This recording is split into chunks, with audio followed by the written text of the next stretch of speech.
Assalamualaikum warahmatullahi wabarakatuh. Salam sejahtera untuk kita semua. Salam hormat untuk Bapak Haji Nur Fatur Rahman MPD selaku dosen pembimbing mata kuliah Akhlak Tasawuf di Istai Al-Wasliyah Baraban.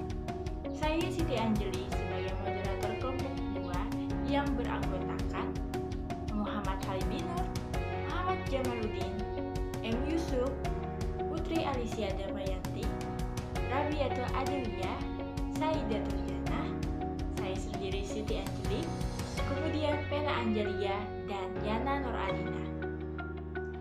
Materi yang akan kami paparkan dalam video ini adalah tokoh-tokoh tasawuf, di antaranya Hasan Al-Basri, Rabi'ah Al-Adawiyah, dan Al-Ghazali. Yuk kita simak langsung videonya. Hasan Al-Basri. Hasan Al-Basri memiliki nama lengkap Abu Sa'id Al-Hasan bin Yasar. Beliau lahir di kota Madinah pada tahun 21 Hijriah. Tapi ada sumber lain yang menyatakan bahwa beliau lahir 2 tahun sebelumnya berakhirnya masa pemerintahan Khalifah bin Umar bin Khattab. Ayahnya bernama Yasar, ibunya bernama Khairah.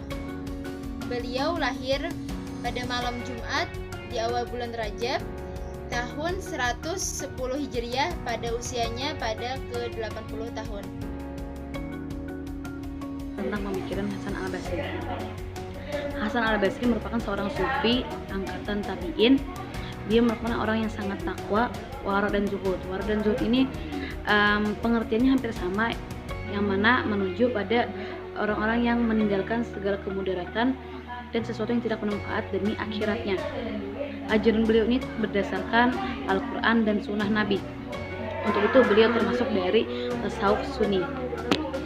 Selanjutnya beliau mengenal dan menerima ajaran tasawuf dari Huzaifah bin Al-Yaman, sehingga ajaran tersebut melekat di dirinya sifat maupun perilaku sehari-hariannya.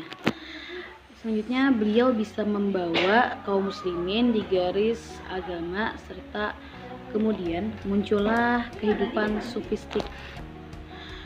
Selanjutnya dasar pendirian yang utama adalah zuhud terhadap kehidupan dunia. Oleh sebab itu dunia ini harus dijauhi dari kemegahan serta kenikmatan dunia harus ditolak. Maksudnya di sini kenapa pendirian yang utama adalah zuhud terhadap kehidupan dunia, karena di sini kita sebagai kaum muslimin harus sebisa mungkin mengontrol nafsu kita untuk menjauhi hal-hal yang berbau mudarat atau sesuatu yang tidak bermanfaat bagi kehidupan kita di akhirat kelak. Oleh karena itu, kenikmatan dunia haruslah kita jauhi sebisa mungkin, karena itu akan membawa segala macam keburukan bagi kehidupan kita kaum muslimin. Selanjutnya yaitu prinsip kedua ajaran adalah khauf dan raja. Khauf dan raja di sini bisa kita artikan yaitu takut akan siksaan Allah Subhanahu wa taala dari dosa yang telah kita perbuat dan melalaikan perintah Allah Subhanahu wa taala. Rabi'ah Al-Adawiyah memiliki nama lengkap Rabi'ah binti Ismail Al-Adawiyah Al-Basiriyah Al-Qaisiyah. Beliau lahir pada tahun 99 Hijriah atau 717 Masehi di suatu perkampungan dekat kota Basrah. Tapi ada juga yang menyebutkan beliau lahir pada 717 Masehi dikarenakan kehidupan orang tuanya sangat gelap saat ia dilahirkan. Rabi'ah tumbuh di sebuah rumah terpencil dengan keluarga yang sangat miskin, tetapi Rabi'ah kaya akan iman dan takwa. Beliau telah mengambil banyak pelajaran agama, qanaah dan wara dari sang ayah. Rabi'ah menempuh berbagai tingkatan sebagaimana para sufi lainnya untuk mencapai tingkatan tertinggi pada tingkat mahabbah dan ma'rifat. Namun Rabi'ah memiliki cara yang lain dengan beberapa sufi. Menurut Rabi'ah Al-Adawiyah, tahap pertama yang harus dilalui seseorang adalah berlaku zuhud. Tahap yang kedua adalah riba. Rabi'ah meningkatkan martabatnya dari tingkat zuhud hingga tingkat ridha. Tahap ketiga ialah ihsan, yaitu melakukan ibadah seakan-akan dapat melihat Allah Subhanahu wa Ta'ala.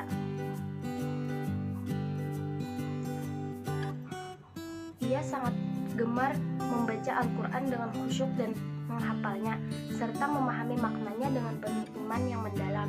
Hal ini ia lakukan hingga ia dikenal dengan nama Rabi'ah Al-Adawiyah.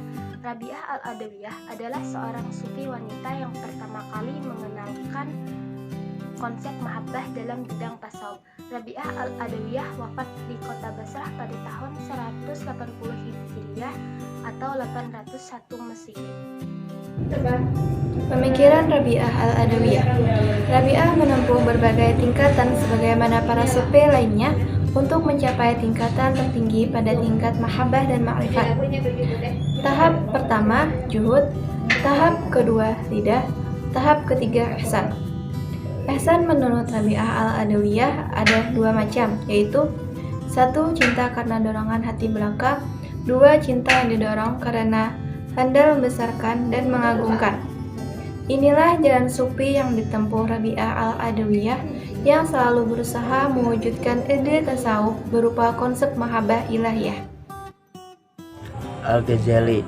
Al-Ghazali memiliki nama lengkap Abu Hamid Muhammad bin Muhammad At-Tusi Al-Ghazali.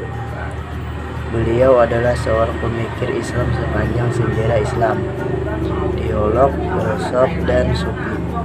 Al-Ghazali lahir di kota Tusi pada sekitar pertengahan abad ke-5 Hijriah, dalam kurung 450 Hijriah atau 1558 Masehi. Al-Ghazali sejak kecil dikenal sebagai seorang pribadi yang cinta terhadap ilmu pengetahuan. Setelah menamatkan studi di Jurjan, pada usia 20 tahun Al-Ghazali melanjutkan pendidikannya ke Madrasah Nizamiyah Nizabur. Pada usia 55 tahun, Al-Ghazali meninggal dunia pada tanggal 14 Jumadil Akhir 505 Hijriah dalam pangkuan saudaranya Ahmad Al-Ghazali. Pemikiran Imam Al-Ghazali, demikian menurutnya, tasawuf adalah semacam pengalaman atau penderitaan yang real.